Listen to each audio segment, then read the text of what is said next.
जय श्री राम मित्रों, कैसे हैं आप। आशा करता हूँ आप स्वस्थ होंगे, प्रसन्न होंगे। ज्योतिष शास्त्र प्रत्यक्ष शास्त्र में लोमस संहिता के उद्भावक महर्षि लोमस और उनका उदात्त चरित्र।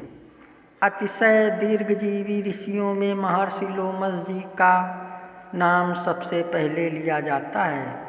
ये सनकादि तथा वशिष्ठ आदि ऋषियों से भी अवस्था में बड़े हैं। इनके जीवन में ना जाने कितने ब्रह्मा बीत चुके, इसीलिए ये चिरजीवी कहलाते हैं। इनके पूरे शरीर में लोम रोम ही रोम है, इसलिए ये लोमस के नाम से प्रसिद्ध हैं।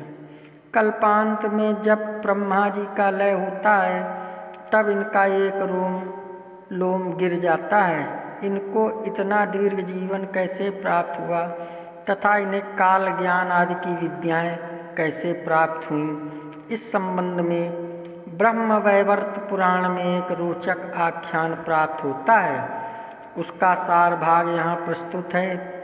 एक बार की बात है, देवराज इंद्र को 100 यज्ञों का अनुष्ठान करने से अनेक पद का अभिमान हो गया था। उन्होंने अपने ऐश्वर्य के प्रदर्शन के लिए एक विशाल प्रासाद भवन के निर्माण का संकल्प लिया। इसके निर्माण के लिए उन्होंने देवशिल्पी विश्वकर्मा जी को नियुक्त किया। 100 वर्ष से अधिक का समय व्यतीत हो गया, किंतु वह पूरा नहीं हो सका। उन्हीं दिनों की बात है, एक मुनीश्वर वहाँ उपस्थित हुए जो ज्ञान तथा अवस्था में सबसे बड़े थे। उनका शरीर अत्यंत वृद्ध था। वे महान योगी थे। वे कटी देश में मृगचर्म, मस्तक पर जटाभार, ललाट में उज्ज्वल तिलक, वक्षा स्थल में रोमचक्र तथा सिर पर चटाई धारण किए हुए थे। देवराज इंद्र ने मुनिवर का मधुपर्क आदि से स्वागत किया। महर्षि का ऐसा अद्भुत स्वरूप देखकर इंद्र को बड़ा आश्चर्य हुआ।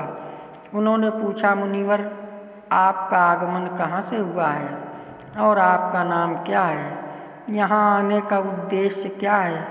आप कहाँ के रहने वाले हैं तथा आपने मस्तक पर चटाई किस लिए धारण कर रखी है? हे मुने, आपके वक्षा स्थल पर यह विशाल रोम चक्र क्या है तथा यह बीच में कुछ खाली भी दिखाई पड़ रहा है? कृपया मुझे सब बताने की कृपा करें। लोमस मुनि इंद्र के अभिमान को दूर करने के लिए कहने लगे, हे इंद्र, मेरी बात ध्यान से सुनो। मैं इस सब का रहस्य बताता हूँ। देवराज, आयु बहुत थोड़ी होने के कारण मैंने कहीं भी रहने के लिए घर नहीं बनाया, विवाह भी नहीं किया और जीविका का साधन भी नहीं जुटाया। मैं भिक्षा पर भी निर्वाह करता हूँ। मेरा नाम लोमस है। मेरे सिर पर जो चटाई है वह वर्षा और धूप का निवारण करने के लिए है। मेरे वक्षा स्थल पर जो रोम चक्र तुम्हें दिखाई दे रहा है वह मेरी आयु की संख्या का प्रमाण है।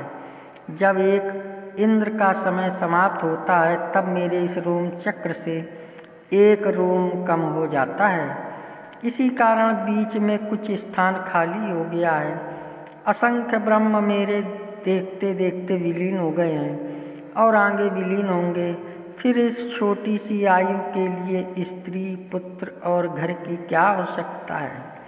अतः मैंने इन सब का संग्रह नहीं किया। मैं तो निरंतर श्री हरि के चरणार बिंदुओं में ध्यान लगाए रखता हूँ। हे इंद्र, हरि का दास्य भाव अत्यंत दुर्लभ है। भक्ति का गौरव मुक्ति से भी बढ़कर है। सारा ऐश्वर्य स्वप्न के समान मिथ्या है और भगवान की भक्ति में विघ्न डालने वाला है। देवेंद्र, या भूत भविष्य सारा ज्ञान मेरे गुरु भगवान शंकर ने मुझे दिया और शास्त्रों का उपदेश भी मुझे प्रदान किया है। ऐसा कर कर वे मुनि लोमस भगवान शंकर के पास चले गए। लोमस जी की विलक्षण चर्चा और विलक्षण स्वरूप तथा उपदेश सुनकर इंद्र को बड़ा आनंद हुआ। इनका विवेक जागृत हो उठा तृष्णा और ऐश्वर्य का मोह छोड़कर वे भगवान के शरणागत हो गए और उनका ऐश्वर्य संबंधी सारा मद जाता रहा। ये था ज्योतिष शास्त्र प्रत्यक्ष शास्त्र में लोमस संहिता के उपधावक महर्षि लोमस और उनका उदात्त चरित्र। अगर आप हमारे चैनल में नए आए हो तो सब्सक्राइब करें, लाइक करें, शेयर करें। जय श्री राम।